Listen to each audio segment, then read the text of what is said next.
It's the end of the year and this is list time. My number 4 game of the year is Resident Evil 7 Biohazard. Wow, Resident Evil 7 is one of those games that will make you jump and shit your pants at the same time.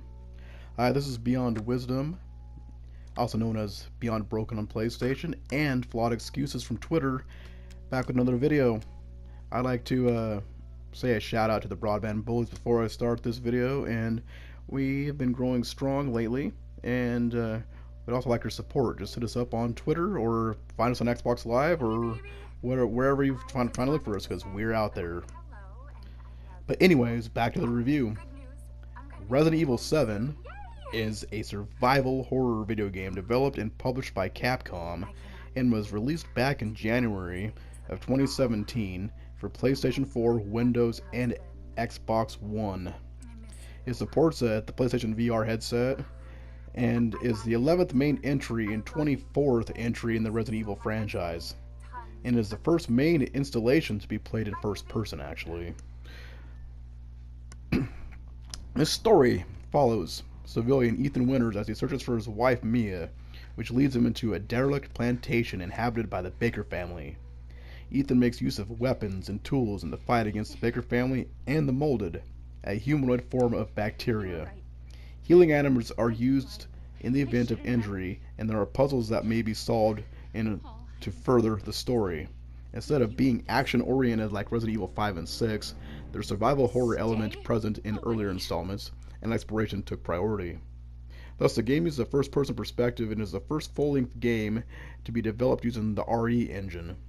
The game was presented as a virtual reality demo named The Kitchen a year prior to its announcement in 2016's E3. Okay, I go way back with the franchise. I've been playing this game since the mid-90s.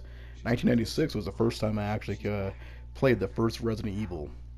The first Resident Evil was one of those titles that I had on my original PlayStation. It was brought to me by a friend. We actually borrowed it from someone else, and it was pretty damn scary. There was just ambience across the board when it came to the rooms that you traveled in. The setting was great. The mansion layout was awesome, and it wasn't really something that you've actually really played before.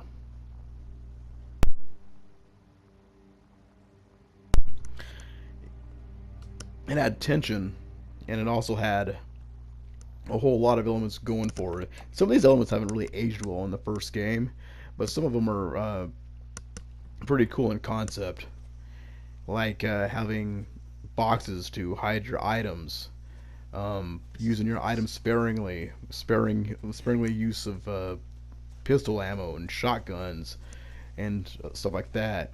Creepy crawlies behind doors, fixed camera angles which gave more attention. The game was really slow. Well, this game goes back and holds some of those elements true, except for it puts it in a more claustrophobic light by placing you in a first-person perspective. The visuals, especially the character models, look great in this game. It adds a certain element of tension when you actually, especially the first-person view, to see if some evil demonic creature so close to you, and it's just really disturbing seeing it fall apart in front of you.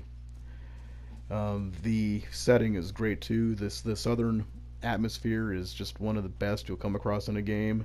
Other games have done something similar to it, like Amnesia and Outlast. Those games just fit their design a little more with like night vision and stuff like that and everything else. This game here actually uses the overall environment without using a gimmick of having to use a night vision to go through certain areas. It uses subtle sound cues and really disturbing looking environments to actually hold the tension down, and it places jump scares or really tense moments into the background. So you can actually kind of see some elements here though too. You actually do examinations with items like you used to do before in the previous titles. You can examine the backs of things, check your inventory, similar to how the other titles worked. Um, the game is in real time, so when you do check your items, you gotta be careful to use your items without enemies nearby. It adds more of a tension to it, which is something that you don't really see in um, most modern games. The overall design of this creepy ass house in the beginning is pretty awesome. Paint starting to weather on items. Things look like they have like a slimy Vaseline film to it, like it's been touched by something dirty and disturbed. Um, the atmosphere fits perfect too when you have a family like the Baker family that has this really southern Louisianish kind of vibe, something that you don't really see in other titles. There's just something about like the South or those kind of upbringings that actually seems like really back ass and backwards. That it actually goes in the game's favor with tension and everything. The the lighting in the game is really good too. It's really sparse when it comes to when you're using lights and cameras and those kind of things on purpose to build tension.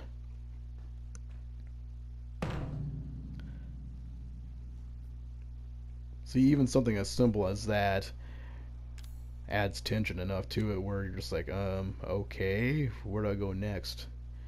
This is a little tight. There might be somebody near me. I seen somebody earlier that might attack me. Just even small subtle attention getting moments like that build in this game.